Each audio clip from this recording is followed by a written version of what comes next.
Program sponsored by NABL Lab, Awadhiya consultancy and testing laboratory. पता रामपुर बघेलान, सतना, रीवा, मध्य प्रदेश।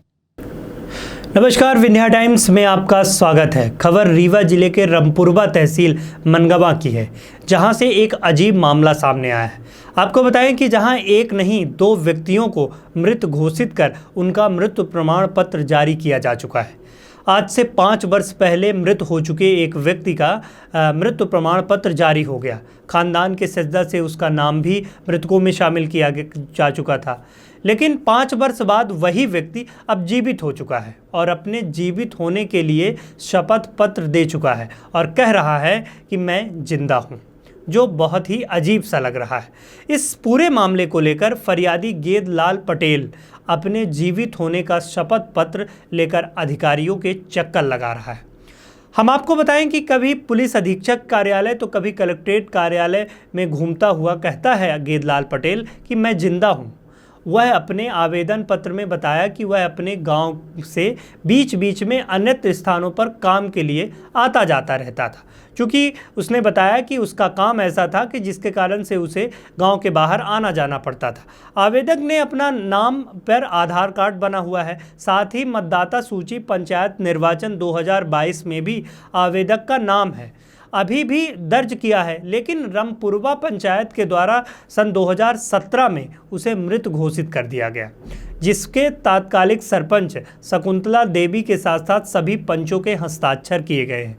जिसके बाद आवेदक के नाम दर्ज आधा एकड़ जमीन का नामांतरण सजदा के आधार पर करा दिया गया है और सजदा में पूर्व सरपंच पति एवं पत्नी का हस्ताक्षर किया गया है। फरियादी ने बताया कि गांव में उसकी 25 एकड़ भूमि है, जिसे फरियादी को मृत घोषित कर कूट तरीके से दूसरे के नाम कर दी गई है।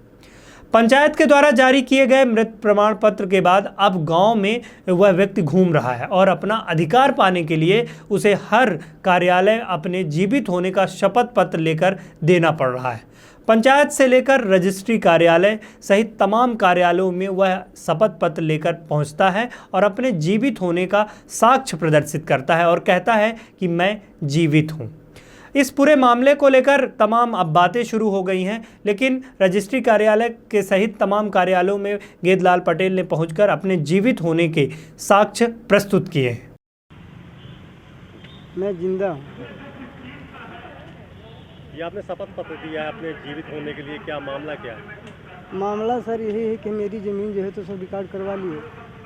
मैं शपथ देता हूँ कि मैं मृतका घोषित करके मेरी ज़मीन कौशल्या देवी ने करवा ली है। सर भूतपूर्व सरपंच ने कर दिया। ये कौशल्या देवी कौन है? तो गाँव के है।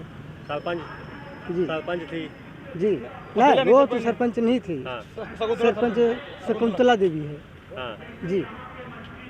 जो आपका एक मृत्यु प्रमाण पत्र भी जारी किया गया है पंचायत से, जी, वो कौन जारी किया है? शकुंतला पटेल सरपंच। शकुंतला शकुंतला पटेल सरपंच थी वो? जी, अभी सरपंच अब नहीं है सर, अब तो भूतपूर्व हो गई। पहले थी सर। तो मैं काम करने कमाने खाने गए थे गांव में। कब पता चला कि आप मर चुके हो? ये तो हमको अभी पता हुआ। कब? अरे अभी कम से कम 10-12 दिन हो गया। अपने आप को जीवित करने के लिए आपने क्या किया है अभी तक? शपथ दिया?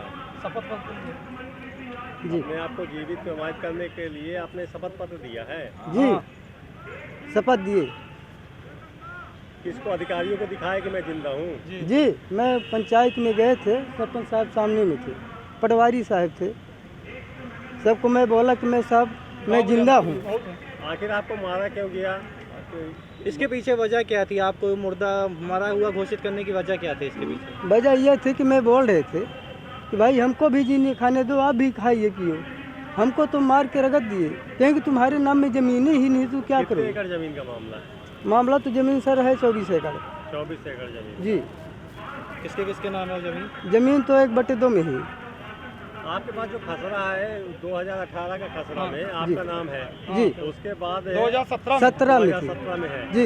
इसके बाद आपको मृत घोषित करके कौशल्या पटेल के नाम कर दिया। कौशल्या पटेल के नाम हो गई। जी, जी। अब आप जीवित हो चुके हो कागजों में भी, जी। तो अब क्या कार्रवाई कर रहे हो? हमारी ज़मीन वापस होना चाहिए सर। मैं तो जीवित हूँ। क्या नाम है? मेरा गेंदलाल पटेल है सर। निवासी रामपुरवा पंचायत रामपुरवा। रीवा में दलित उत्पीड़न के मामले थमने का नाम नहीं ले रहे हैं। यहाँ दबंगों ने दलित महिला के साथ छेड़छाड़ करने के बाद उसके पति के साथ मारपीट की गई है। इसके बाद उसके घर वालों को गांव से निकाल देने और जान से मारने की भी धमकी दी गई है। पनवार थाना अंतर्गत ग्राम पंचायत बड़ाच ग्राम रिमारी में रहने वाली फूलन देवी चार्मकार को अपने परिवार का भरण पोषण करने के लिए ई क्लिनिक में कार्य करती है और अपने परिवार का भरण पोषण करती है।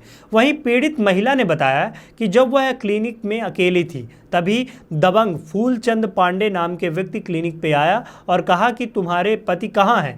मैंने कहा कि वह बाजार गए हुए हैं। इतना सुनते ही वह मेरा हाथ पकड़कर खींचकर मेरे साथ गलत नियत से छेड़छाड़ करने लगा। जब विरोध किया गया तो गाली गलौज करते हुए शांत रहने और किसी से न कहने के लिए कहा। इतने में मेरे पति वापस आ गए और उसकी हरकतों को देखकर उसे डांटा तो वह उसको छोड़कर उसके पति से झीना झपटी करने लगा। महिला ने बताया कि मेरे पति को पैसे का लालच दिया गया।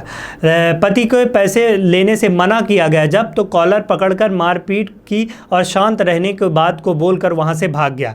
क्लिनिक के घर जाने के बाद 2-4 लोगों को लेकर वह अपने उसके घर आया और मेरे पति को धमकी देते हुए बोला कि कहीं शिकायत करोगे तो तुमको गांव से रहने नहीं देंगे और जान से मार देंगे, कहीं ज़मीन पर दफन भी कर दूंगा अगर कहीं पे तुमने इस बात की शिकायत की। हम लोगों का घर से बाहर निकलना भी मुश्किल हो गया है। महिला ने बताया कि उसके साथ लोग हमारे पीछे लगे रहते हैं, कहीं फ़ोन पर तो कहीं रास्ते पर रोककर जान से मारने की धमकी देते हैं।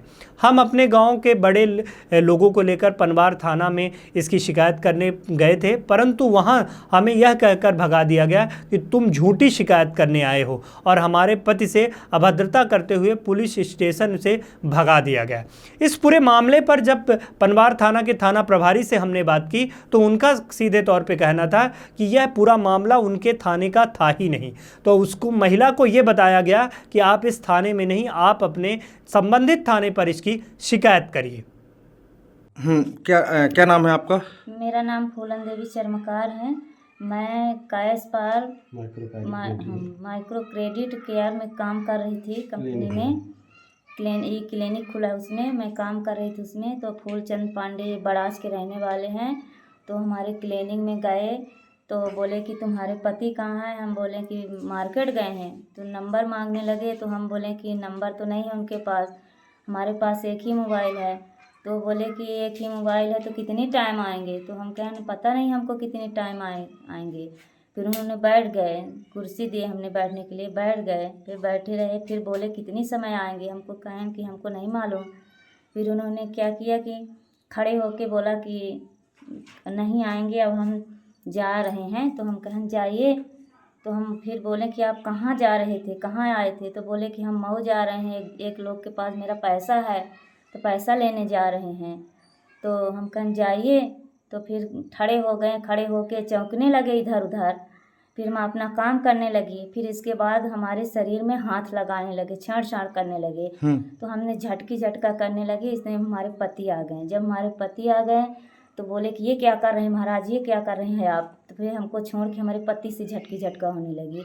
फिर इसके बाद मेरे पति को पकड़ के बाहर ले गए। बोले कि चुप रहो, शांत रहो, हल्ला मत करो, हम तुम्हें 10,000 रुपये देंगे, हल्ला मत करो। तो ये बोले कि 10,000 में हमारी इज्जत बचेगी, इज्जत हमारी ले लिए। तो उन्होंने 2 घूंचा मारे उसके करिया में, फिर भाग आए वहाँ से। फिर उसके बाद आप लोग उसकी शिकायत कहीं नहीं किए?